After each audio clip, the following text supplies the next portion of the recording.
Olá! A inovação tecnológica tem surpreendido o mundo diariamente. Novas descobertas, transformações e criações movimentam a sociedade. Mas você já imaginou uma plataforma capaz de criar textos e até mesmo automatizar tarefas do dia a dia? Esses são apenas alguns dos objetivos do ChatGPT, uma plataforma que permite um diálogo com uma inteligência artificial. Com algoritmos baseados em redes neurais, o chat possibilita desenvolver conversas complexas e responder a um infinito número de perguntas. Mas a tecnologia que promete transformar o mercado de trabalho, a educação e o mundo inteiro também levanta questionamentos a respeito dos limites éticos do uso da inteligência artificial. Para nos ajudar a entender melhor o ChatGPT, nós recebemos o pesquisador sênior do Hospital Albert Einstein, Helder Nakaya. Seja bem-vindo, professor. Quem também participa comigo deste bate-papo é o pesquisador e professor do curso de Ciência da Computação e do Programa de Pós-Graduação em Nanociências da Universidade Franciscana, Mircos Martins. Seja bem-vindo, professor. Vou começar então com o professor Helder. Professor, a gente sabe que o ChatGPT, ele usa milhares de exemplos da linguagem humana. Mas na prática, como ele realmente funciona e quais os benefícios então que ele chegou aí para nos trazer? Ele funciona do mesmo jeito que um cérebro funciona, ou seja, como é que você aprende uma língua falando? Você aprende a língua interagindo, comunicando, só que agora você imagina você colocar todo o conteúdo da internet e atualmente não só transcrever vídeos e colocar isso numa máquina e pedir para ela entender como é que a linguagem humana funciona. Então, quais são as relações de palavras, qual é o contexto que cada palavra está sendo citada. Então, basicamente, o modelo de linguagem natural, ele transforma as palavras em números que a máquina é capaz de entender e aí consegue depois gerar textos predizendo qual que vai ser a próxima palavra a ser falada. Então, basicamente, quando você faz uma pergunta, ele vai, baseado na sua pergunta, imaginar quais seriam as melhores respostas e vai fazendo isso de forma sequencial, muito, muito rápida, e aí te dá um texto coeso. Mas é tudo baseado em estatística e probabilidade. Esse programa é fantástico, desde ajudar você a fazer programação. Então, você, em vez de saber programação, você pode perguntar: faça um gráfico para mim, tendo esse arquivo de entrada e me dá uma saída como essa e esse teste estatístico. Aí ele já gera um código que você pode copiar e colar e executar aquele código. Então, hoje de madrugada, eu estava fazendo isso, voltando da Bahia, e deu super certo. Mas você pode usar isso para várias outras coisas, não só para gerar textos de artigos que você, obviamente, depois vai ter que editar. Então, basicamente, você consegue sumarizar textos. Então, em vez de você ler uma coisa gigantesca, você pode pedir para o ChatGPT fazer um resumo daquele texto e aí você consegue entender melhor o que está acontecendo. Hoje, o novo modelo ele é capaz até de entender piadas, ou sarcasmo, ironias, que eram coisas difíceis de uma máquina fazer algumas versões atrás. Então, acho que tem muitos benefícios que, na verdade, a gente não consegue nem ainda mensurar ou pensar, mas, de fato, eles existem. O que todo mundo gosta de fazer como passatempo é ficar mostrando o quanto que essa máquina também erra, e aí também isso também a gente tem que levar um pouco com cautela o uso do ChatGPT. Não é algo que você pode assumir que é de fato o centro da verdade, que está longe disso. Ele é apenas uma ferramenta. A velocidade com que o ChatGPT está evoluindo, né, é bem interessante da gente observar, porque a versão anterior, ela foi lançada em novembro do ano passado, né? E agora foi lançado anteontem uma versão mais atualizada, a versão 4. E conforme os erros que tu falaste ali, né, o número de erros está diminuindo bastante. Então a gente tem uma assertibilidade bem maior. Te pergunto se tu não tem um pensamento crítico em relação ao conteúdo que está sendo gerado pelo ChatGPT, se vai ser mais difícil a gente determinar se foi um humano que criou um conteúdo ou foi a máquina. Pois é, eu acho que é o teste de Turing, né? Que você não consegue dizer se você está interagindo com uma máquina ou com um computador, agora sendo posto à prova toda hora. Eu acho que vai surgir cada vez mais exemplos de pessoas que são enganadas por achar que está interagindo com o ser humano, mas na verdade está interagindo com o chat GPT.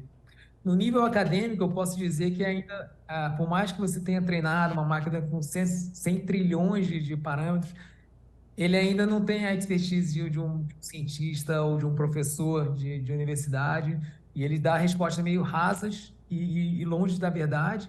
Só que, com certeza, a pessoa que ainda é leiga, ela acha que aquilo está certo. Então, isso é um ponto que a gente tem que ter muito cautela para não achar que agora você vai virar um expert em tudo porque você tem acesso a essa ferramenta, porque quem entende do assunto vê que ela ainda não, não é substituta Ainda, de uma expertise humana. ainda é artificial, né? O conteúdo ainda tem um traço Exato. artificial ainda. E aproveito para te Por exemplo, eu, perguntar. eu pedi, eu pedi para ela escrever um poema, e para mim eu achei lindo o poema. Só que aí quando eu mandei para as professoras que entendiam de literatura, falaram, nossa, que poema superficial, que coisa horrível. Eu falei, então tá. Então é realmente isso, a gente tem que ter cautela sobre essas coisas. Mas aproveito para te perguntar em relação ao ganho de desempenho dentro de uma função, né? Você usa dentro das suas pesquisas, então, tem um comparativo entre trabalhar com e sem ChatGPT fazendo uma pesquisa? Bom, na verdade, eu sempre trabalhei sem, né? E agora a gente está pensando em como é que a gente pode usar o ChatGPT para pesquisas do meu laboratório, por exemplo. Um deles é você monitorar redes sociais para epidemiologia humana. Então, por exemplo, a gente quer saber se a pessoa está com febre, se a pessoa está com alguma doença, ou se a pessoa está infeliz, está depressiva. E você talvez consiga fazer isso baseado nos tweets ou mensagens que ela coloca. Só que é muito difícil você treinar uma máquina sem ser o ChatGPT para que, a partir de um texto cheio de gírias, emojis, você conseguir dizer o que a pessoa está sentindo. Então, essa análise de sentimento, eu acho que poderia ser feita com o ChatGPT. Então, ele poderia classificar para você automaticamente milhões de tweets falando, opa, esses 50 mil aqui são pessoas felizes, 50 mil são pessoas tristes ou estão doentes, e aí você pode, a partir disso, treinar um modelo mais específico para isso, que consiga automaticamente ser aplicado para várias coisas. Professor Mircos, nós falávamos então ali que essa tecnologia ela se alimenta, né, das informações da internet, mas a gente sabe que nem tudo que está na internet tem uma credibilidade. Como que isso é tratado hoje dentro da universidade com os alunos, né? Porque a gente corre bastante esse risco de talvez utilizar, não ter a credibilidade que tem, utilizar em algum trabalho. Como que o professor fica atento hoje a esse processo?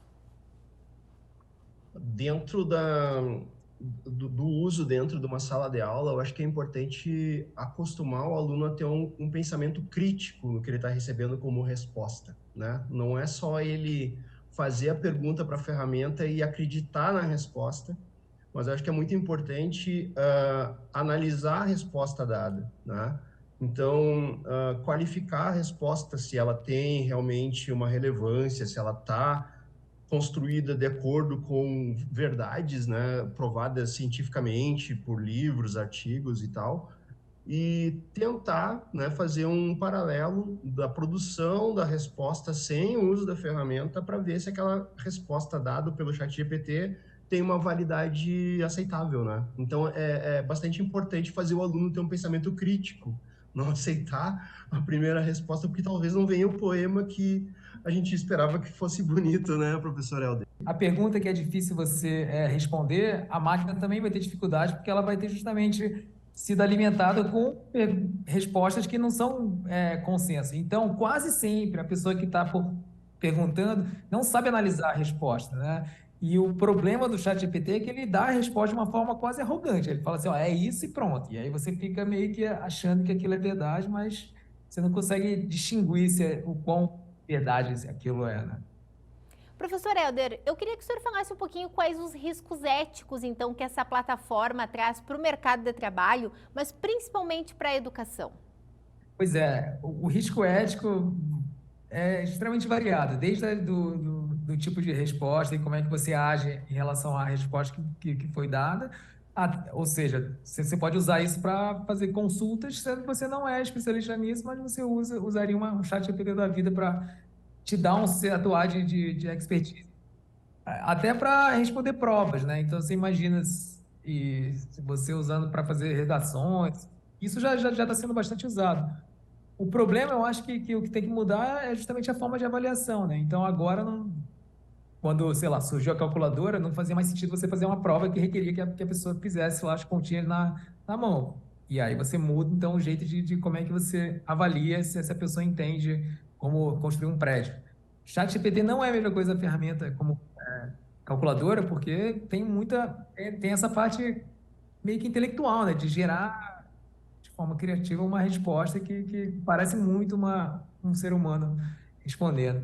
Então, eu acho que a gente vai passar por um choque, tá? A Universidade de São Paulo, por exemplo, está tendo vários debates sobre isso, como é que a gente vai lidar com isso, porque é uma coisa que não tem como fugir ou esconder. As pessoas vão usar para o bem ou para o mal, mas é aquilo, né? A pessoa que quebra a regra colando, quebra a regra usando uma ferramenta que não pode, a ética está nela, não na ferramenta, né? Então, eu acho que, como qualquer avanço, você pode usar para o bem ou para o mal.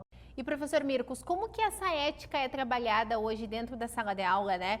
O senhor trabalha também com programação, trabalha no programa de pós-graduação em nanociências aqui da UFN. Como que todos os dias são novas informações, todos os dias são novas descobertas. Como que essas tecnologias, essa grande evolução é trabalhada dentro da sala de aula com os alunos nesse limite ético também? Como o professor Helder falou com propriedade ali, isso cada caso que vai aparecendo, né? Porque a tecnologia vai evoluindo muito rápido, então cada caso acaba gerando cenários que a gente tem que discutir no dia a dia, né? A gente sempre tem os conceitos éticos gerais de como um indivíduo deve se pôr dentro de uma sociedade, mas ferramentas novas criam cenários novos para esse indivíduo estar inserido dentro de uma sociedade. Então, a gente precisa estar sempre discutindo, né, e faz parte também da formação dos alunos, então, está sempre discutindo nesses cenários que surgem, né, como se portar, como portar uma ética considerada completa dentro desse cenário novo que apareceu, né? Então, existem bastante discussões e a gente conversa com alunos, por exemplo, do ChatGPT escrevendo artigos científicos, né? Enviando, não o ChatGPT em si gerando, mas pessoas gerando conteúdo e publicando como se fossem elas terem escrito, mas não foram elas que escreveram, foi o chat. Quem é o autor? Foi a pessoa que utilizou a ferramenta ou é o ChatGPT? Muitas revistas não aceitam o ChatGPT como coautor, né? Por questões éticas. Então, tem muito debate em cima disso. É um termo novo, assim, dentro do debate, né? Então, a gente vai ter bastante discussão durante esses próximos anos aí, porque a inteligência artificial, ela chegou muito rápido, né? A tecnologia, se a gente pensar em inteligência artificial 5 anos atrás, ela não era um décimo do que ela é hoje, né? Inserindo em tudo que é tipo de aplicação que a gente utiliza, rede social, enfim. Eu vou falar algo que, apesar de estar extremamente empolgado com a ferramenta, eu posso dizer que a sociedade, o mundo não está pronto ainda para esse tipo de ferramenta. Quando surgiu o smartphone, que permitiu que todo mundo agora tivesse conhecimento na mão, assim, acesso ao conhecimento, pelo menos não conhecimento mesmo, mas o acesso ao conhecimento, a gente viu o que está acontecendo, né? As fake news, polarização, as pessoas ficam bombardeadas por informações falsas, não conseguem mais distinguir, e principalmente a morte da expertise. Então, as pessoas acham que porque ela leu isso na internet, elas sabem do assunto, então eles se tornam especialistas. E aí, a gente está vendo os danos que estão acontecendo. Então, agora, imagina você colocar uma ferramenta que é ainda mais poderosa, que te dá um tipo de resposta muito assertiva sobre uma coisa que não é verdadeira. E aí, o que vai fazer com que as pessoas... As pessoas daqui a pouco vão parar de ir na nutricionista, vai parar de ir no médico, vai falar assim, para que eu vou se eu tenho isso aqui? Então, imagina como vai ser o mundo quando isso ficar extremamente usado. Então, infelizmente, eu acho que a gente não deve estar pronto ainda, porque a nossa mentalidade de psicologia talvez tem que mudar ainda. Nesse semestre, né, nós fomos para uma palestra da reitora e a reitora falou que ela pegou e queria saber o que o ChatGPT falava sobre a nossa própria instituição. E daí, os alunos meus da computação, né, a reitora não é da área da computação, nós todo mundo se olhando assim, poxa, a reitora está usando o ChatGPT, está todo mundo usando isso aqui, vamos criar alguma coisa então em cima disso. E aí nós pensamos numa interface que utilizasse a voz para se comunicar com o ChatGPT. Ao invés de a gente ir lá digitar, traduzir num smartphone a voz, colocar como entrada para o ChatGPT e a resposta do ChatGPT também transformar em voz, né? Então, conversar com o aparelho, assim. E aí, os alunos, teve alguns 2, 3 alunos assim, nossa, vamos participar. No final, acabaram 2 alunos pegando mesmo a ideia, né? E a gente acabou criando um aplicativo, assim, um aplicativo web que faz essa interface, né? Conversar com a máquina. Se tem alguém que me tira do sério, que nunca sabe direito o que eu estou querendo, é a Alexa lá de casa. Então, acho que uma habilidade dessa que você acabou de desenvolver, colocar na Alexa ia ser fantástico. Porque, nossa, aí sim ia juntar tudo. Adorei esse aplicativo, depois eu quero saber sobre ele. Professor Helder, para nós terminarmos, eu gostaria que o senhor comentasse um pouquinho do seu trabalho aí no Hospital Albert Einstein. Bom, como eu falei, a gente está pensando em usar isso em epidemiologia digital, né? Para poder entender um pouco as redes sociais.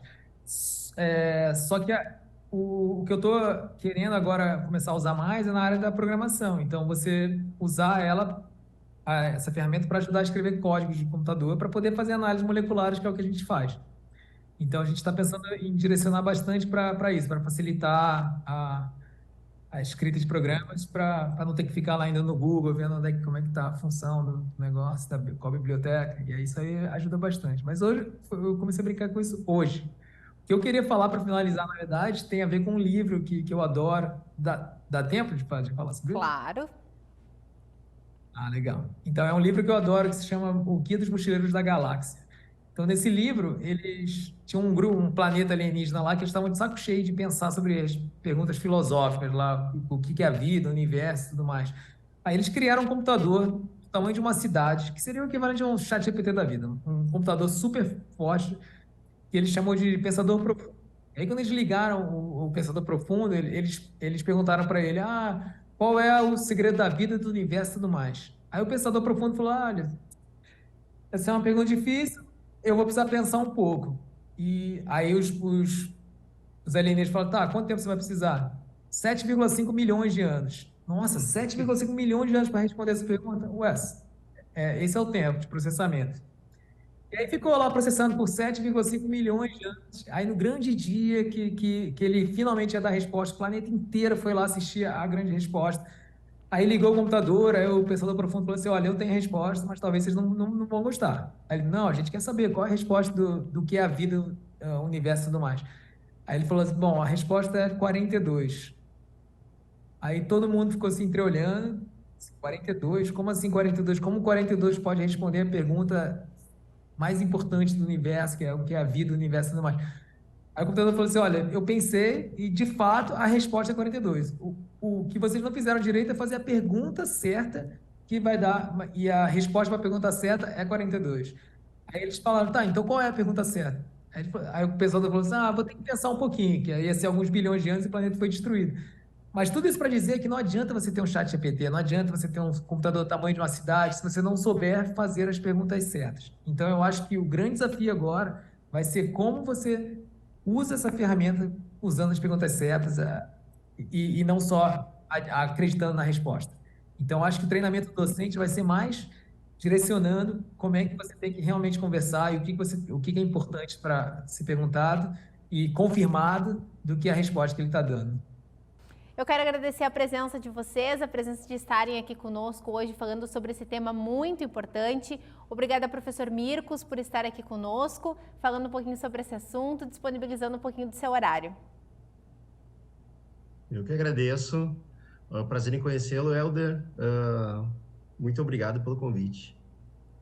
Agradeço também a presença do professor Helder, que também disponibilizou um horário na sua agenda, um tempinho, para conversar conosco sobre essa plataforma, então, aí que está chegando, né, para movimentar mercado de trabalho, educação, o mundo inteiro. Muito obrigada, professor Helder.